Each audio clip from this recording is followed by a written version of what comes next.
প্রিয় মৎস্যচাষী ভাই ও বন্ধুরা আমার আসসালামু আলাইকুম। দেশ এবং দেশের প্রবাস থেকে যে যেখান থেকে বসে আজকে আমার ভিডিওটি যারা স্ক্রিনে ধরে লক্ষ্য করতে পারছেন, যারা দেশের বাইরে আমার ভাইয়েরা আছেন তারা অবশ্যই ভিডিওটি কেটে কেটে না দেখে সম্পূর্ণ ভিডিও দেখবেন। এখন যারা নতুন বছরের পোনাগুলো যারা অরিজিনাল ট্যাংরা মাছের পোনাগুলো পুকুরে বাইপ্লগে যারা ট্যাঙ্কে চাষ করতে চান তারা অতি শীঘ্রই আমাদের সাথে যোগাযোগ করে ট্যাংরা মাছের পোনাগুলো অর্ডার করতে পারেন। তো যারা ডুপ্লিকেট পোনা নিয়ে ধরা খাচ্ছেন, কেমন ডুপ্লিকেট, যে ট্যাংরা মাছের পোনাগুলোর আপনারা কিভাবে চিনবেন, যে ট্যাংরা মাছের পোনা পাশাপাশি যদি আপনারা গুলশা মাছের পোনাগুলো মিশিয়ে দেয় আপনারা কিভাবে চিনবেন।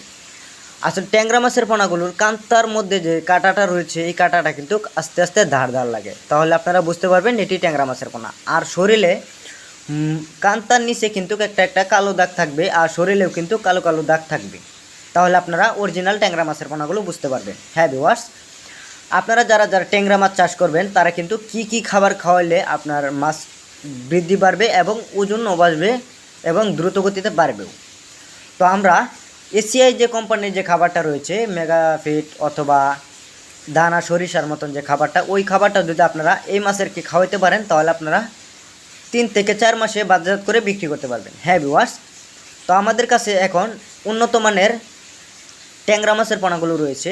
আপনারা যারা ট্যাংরা মাছের পোনাগুলো অর্ডার করতে চান তারা অবশ্যই আমাদের ভিডিও দেওয়া নাম্বারে অথবা ডিসক্রিপশন বক্সে দেওয়া নাম্বারে, টাইটেলে দেওয়া নাম্বারে আমাদের সাথে যোগাযোগ করে মাছের পোনাগুলো অর্ডার করতে পারবেন। হ্যাঁ ভিউয়ার্স, একসময় আমাদের এলাকায় ট্যাংরা মাছগুলো ছিল না। আগে দেখা যেত খালে বিলে নদীতে সাগরে আমরা এই পোনাগুলো সংগ্রহ করে আমরা বুট থেকে পোনাগুলো সংগ্রহ করে থাকি, আর এই রেণুগুলো আমরা পুকুরে ছাড়ার পরে আমরা এরকম পোনা পেয়ে থাকি 800 থেকে 1000 লাইনের পোনা। তো যারা নিতে চান তারা অবশ্যই আমাদের সাথে যোগাযোগ করতে পারেন। আর ভিডিওটি যদি আপনাদের মাঝে বিন্দু পরিমাণ ভালো লেগে থাকে তাহলে ভিডিওটি সাবস্ক্রাইব করে সাথে থাকবেন। সবাইকে অসংখ্য ধন্যবাদ। আসসালামু আলাইকুম।